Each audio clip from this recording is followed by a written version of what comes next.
سے ایگری کرتی ہیں؟ آپ کو لگتا ہے کہ واقعی پی ٹی آئی کی قیادت کو IMF کو خط لکھنا چاہیے؟ دیکھیں اجمل، جہاں تک مینڈیٹ کی بات ہے نا کہ عوام کی مینڈیٹ پہ ڈاکہ ڈالا گیا، مجھے پتا ہے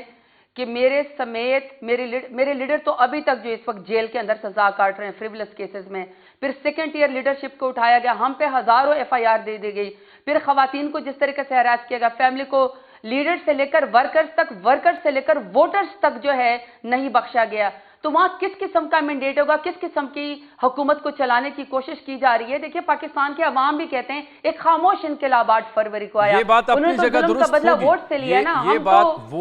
ووٹ یا آپ کی جیت یا جو بھی آپ کا استحقاق ہے وہ اپنی جگہ درست ہوگی۔ میں یہ عرض کر رہا ہوں کہ کیا اس کا حل یہ ہے کہ پھر IMF کو خط لکھا جائے؟ کیونکہ آپ کی ہی پارٹی قیادت اس بارے میں دو رائے رکھتی ہے۔ کچھ سینئر رہنماؤں کا خیال یہ ہے، چاہے وہ بیرسٹر حامد خان ہوں یا دیگر، کہ بالکل ایسا نہیں ہمیں کرنا چاہیے، ملکی مفاد کو نقصان پہنچے گا، لیکن علی ظفر ہوں یا شیر افضل مروت ہوں، ان کی رائے کچھ اور ہے۔ میں جاننا چاہ رہا ہوں کہ کیونکہ آپ بھی پارٹی کے ساتھ بڑی لوائل ہیں، پارٹی قیادت کے ساتھ لوائل ہیں، کیا واقعی پی ٹی آئی کو خط لکھنا چاہیے IMF کو یا نہیں؟ میں تو اجمل اگر میری وہ ان انٹرپٹڈ صرف 2 میرے پوائنٹس سن لیں۔ بسم اللہ۔ سب سے پہلا تو یہ کہ ملک کو نقصان تو پہنچتا ہے عوام کا مینڈیٹ چرانے والوں کو، عوام کے ووٹ کی مرضی کے بغیر چیف منسٹر اور پرائم منسٹر بننے والوں کو، اور عوام کے اوپر جو ہے FIR کروانے کو، خواتین کو جو ہے وہ سڑکوں کے اوپر گھسیٹنے والوں کو اور اپنے مخالفین کو اریسٹ کروانے سے جو ہے ملک کا نقصان ہوتا ہے۔ ملک کا نقصان جو ہے کسی کو خط لکھنے سے یا ملک کے لیے آواز اٹھانے سے یا اپنے مینڈیٹ کے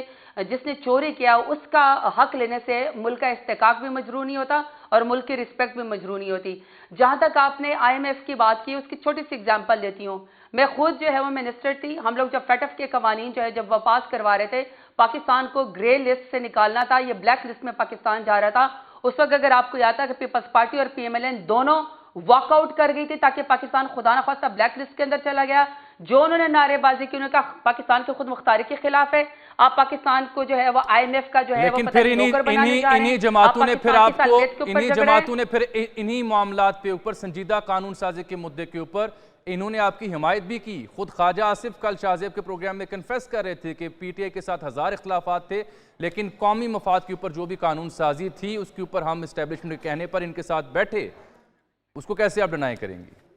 اچھا، جہاں تک تو خواجہ آصف کی بات ہے نا، میں تو اس کو معتبر ہی نہیں مانتی۔ وہ تو ریحانہ ڈار صاحبہ سے جو ہے اس سے ہار چکے ہیں، وہ ہار چکے ہیں،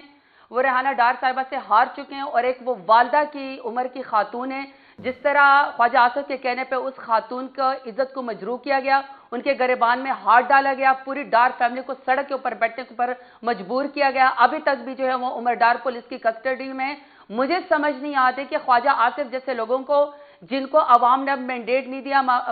عوام میں ان کی پاپولیرٹی ختم ہو چکی ہے، ایک خاتون ریحانہ ڈار بی بی سے وہ ہار چکے ہیں، میں خواجہ آصف یہ آپ کا اپنا پوائنٹ آف ویو ہے، لیکن دیکھیے جہاں ملکی مفاد آتا ہے تو بار بار یہ مثالیں اب میڈیا میں عام ہیں۔ آپ کا جو دھاندلی کا الزام ہے آپ بالکل اسے فورمز پہ لے کے جائیں، ثابت کریں دھاندلی ہوئی، اس کے لیے لڑیں، پارلیمان میں اب آپ کی موجودگی ہے، عدالتوں کا رخ کریں، ٹریبونلز کا رخ کریں، جو جمہوری ممالک میں ہوتا ہے۔ کئی ایک قدغنیں بھی ہوتی ہیں، اس کے باوجود یہی طریقہ کار اختیار کیا جاتا ہے۔ اس کے پیرل اگر ہم دیکھیں، میں ذکر کرتا کہ کئی تجزیوں میں یہ بات سامنے آ چکی ہے، IMF کو جو خط لکھنے کا معاملہ ہے اس پہ حامد خان صاحب سے آج ہماری بات ہوئی۔ ایک دو جو سینئر صحافی تھے وہ ہمارے ساتھ موجود تھے لاہور ہائی کورٹ میں جب بار کا انتخاب ہو رہا تھا، وہ IMF کو خط لکھنے کے معاملے پہ واضح لائن رکھتے تھے کہ یہ درست بات نہیں ہے، یہ ہمیں نہیں کرنا چاہیے، لیکن شیر افضل مروت ہوں یا دیگر وہ اس معاملے میں ایک اور رائے رکھتے ہیں۔ ابھی تک وہ خط لکھا گیا نہیں لکھا گیا، لیکن اس کا جو ایفیکٹ ہے وہ پوری دنیا میں ہمیں نظر آ رہا ہے۔ مصر میں بھی عامریت ہے، بنگلہ دیش میں بھی کچھ اور صورتحال ہے، اپوزیشن وہاں پہ یہی گلہ کرتی ہے کہ ہم زیر عتاب ہیں، کیونکہ حسینہ واجد مسلسل انتخاب جیت رہی ہیں، ان کی اکانومی بھی اوپر جا رہی ہے۔ ان دونوں ممالک کی جو اپوزیشنز ہیں انہوں نے IMF کو ایسا کوئی خط نہیں لکھا، یہ بھی آن ریکارڈ بات آنی چاہیے۔ ذکر رہا تھا کہ حساس اور اہم معاملات کے اوپر پارٹی کے اندر بھی جو تحریک انصاف ہے کئی آراء پائی جاتی ہیں۔ حامد خان صاحب کا میں نے ذکر کیا، زرتاج گل وزیر صاحب آج بڑے عرصے بعد ہم سے مخاطب ہیں، ان سے ہم مختلف موضوعات پہ بات کر رہے ہیں۔ زرتاج جی یہ بتائیں کہ یہ جو بیرسٹر گوہر ہیں ان کو کیوں چیئرمین شپ کے عہدے سے ہٹایا جا رہا ہے، اور پھر علی ظفر صاحب جو ہیں وہ کیوں معذرت کر رہے ہیں، یہ ہوا کیا ہے، کیا سمجھ آئی آپ کو؟ جو میں صرف آپ کو اپنی پچھلی والی بات کا جواب وہ کرنا چاہتی ہوں کہ جہاں تک آپ نے کہا آئی ایم ایف کو خط لکھنا چاہیے یا نہیں، دیکھیں ابھی تو نہ کوئی خط لکھا گیا ہے، ایک پارٹی میں ڈیبیٹ ہوگی، اس کے اوپر بات ہوگی، اور ظاہری بات ہے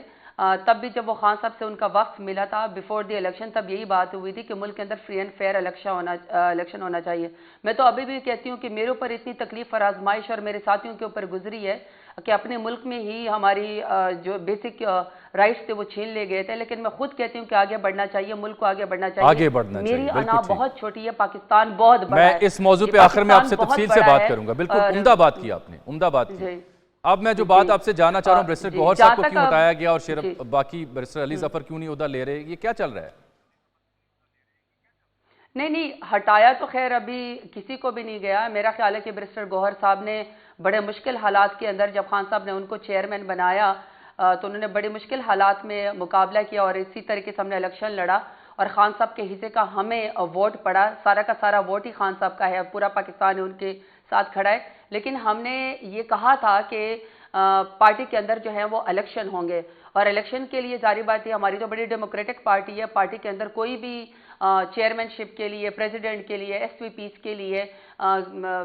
کوئی بھی ریجن کے لیے، پریزیڈنٹ کے لیے کوئی بھی جو ہے وہ فارم باقاعدہ مل رہے ہیں اس وقت جو ہے وہ آن لائن، وہ کوئی بھی اس کے اندر اپلائی کر سکتا ہے۔ تو میرے نظر میں تو ایسی کوئی بات نہیں کہ کسی نے انکار کیا یا کسی کو ہٹایا نہ کسی کو ہٹایا ہے، سب ایک ہیلدی کمپٹیشن ہوگا، سب جو ہے وہ انٹرا پارٹی الیکشن دیکھیں کے اندر میں اسے تھوڑا واضح کرتا ہوں، میں واضح کرتا جی ہوں زرتاج، یہ دیکھیے شیر افضل مروت صاحب کا میں ذکر کرنا چاہ رہا ہوں، ان کو پارٹی نے شوکز نوٹس دیا، عمر ایوب صاحب کے دستخطوں سے وہ نوٹیفیکیشن آپ نے دیکھ رکھا ہوگا۔ وہ یہ کہتے ہیں جی ان کو ہٹایا اس لیے گیا ہے کہ ان کی نااہلی اور خراب کارکردگی ہے، پارٹی آفس کے لیے متحرک رہنا ہوتا ہے لیکن ایسا نہیں ہوا، 3 ماہ کا ان کو وقت دیا گیا تھا، وہ کامیاب نہیں ہو سکے، ورکرز کے احتجاج اور دیگر توقعات تھیں جس میں بیرسٹر گوہر ناکام ہوئے، وہ تو یہ وجہ بیان کر رہے ہیں۔ کیا آپ شیر افضل مروت سے ایگری کرتی ہیں؟ نہیں، میں تو نہ کوئی سائیڈ لے سکتی ہوں نہ میں کسی کی طرفداری کر سکتی ہوں۔ میں تو صرف ایک ہی بات کر سکتی ہوں کہ پاکستان تحریک انصاف ایک واحد جماعت ہے جو گراس روٹ سے لیول سے لے کر ورکر کو پروموٹ کرتی ہے، اور ایک ہی واحد جماعت ہے پاکستان کے اندر جس میں واقعی الیکشن ہوتا ہے، انٹرا پارٹی الیکشن ہوتا ہے۔ باقی تو ساری پارٹیوں کے اندر جو ہے وہ خاندانے ہیں۔ ٹھیک، میں یہ اس لیے بات اٹھا رہا تھا کہ دیکھیں نا جو پارٹی نے نوٹس دیا ہے اس میں کہا گیا کہ انہوں نے پارٹی چیئرمین کے خلاف بیان دیا ہے، ایسا کرتے ہوئے انہوں نے پارٹی پالیسی کی خلاف ورزی کی ہے، پارٹی کی جانب سے اس بیان کو نظر انداز نہیں کیا جا سکتا، اظہار وجوہ کا نوٹس دیا گیا ہے کہ 2 دن کے اندر وہ غیر مشروط معافی نامہ جمع کروائیں، اور اگر بیان اور جواب تسلی بخش نہ ہوا تو پارٹی پالیسی کے تحت کارروائی کی جائے گی۔ یہ پارٹی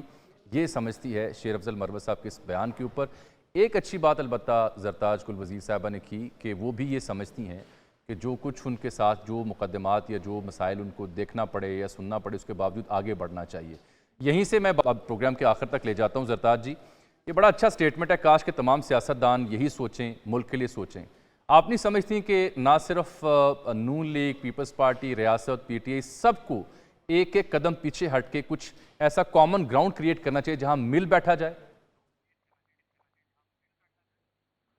دیکھیں کامن گراؤنڈ یہ بڑی اچھی ٹرم ہے، سرچ فار کامن گراؤنڈز، لیکن کامن گراؤنڈز کے لیے یہ تو نہیں ہو سکتا کہ ایک بالکل غاصب بن جائے، ایک بالکل جو ہے وہ زبردستی مینڈیٹ لینا شروع کر دے، شروعات ہی یہی سے کرنی چاہیے۔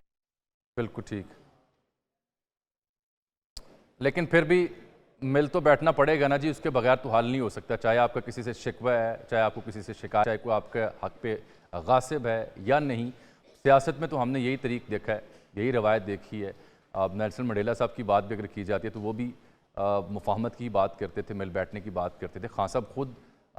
اس چیز کے حق میں ہیں کہ حتیٰ کہ وہ لوگ جو ملک دشمن تھے ان سے بات چیت کرنا چاہتے تھے، تو آپس میں مل بیٹھنے میں حرج کیا ہے۔ آج یہ اہم بات کری تھی زرتاج گل عزیز، لیکن ان سے رابطہ ہمارا منقطع ہو گیا اور پروگرام وقت بھی یہاں ختم ہو رہا ہے۔ کوشش ہوگی گائے گئے ان سے بات ہو سکے، البتہ انہوں نے اس گفتگو میں تھوڑا سا اس بات کا ضرور اعادہ کیا کہ مل بیٹھنے کی ضرورت ہے۔ پارٹی پالیسی اور خط لکھنے کے حوالے سے بھی انہوں نے واضح کیا کہ مشاورت کے ساتھ ہونا چاہیے، ملک کو نقصان نہ ہو۔ اپنے مقدمات کا ذکر کرتے ہوئے انہوں نے کہا کہ اس کے باوجود میں ملک کے ساتھ کھڑی ہوں۔ یہ قابل تحسین باتیں یہی ایک سیاستدان کو آگے لے کے چلتی ہیں، یہی ایک سیاسی پارٹی کے وجود کو تسلیم کرواتی ہیں اور اس کی قدر میں اضافہ کرتی ہیں۔ ناظرین، آج کے ٹریک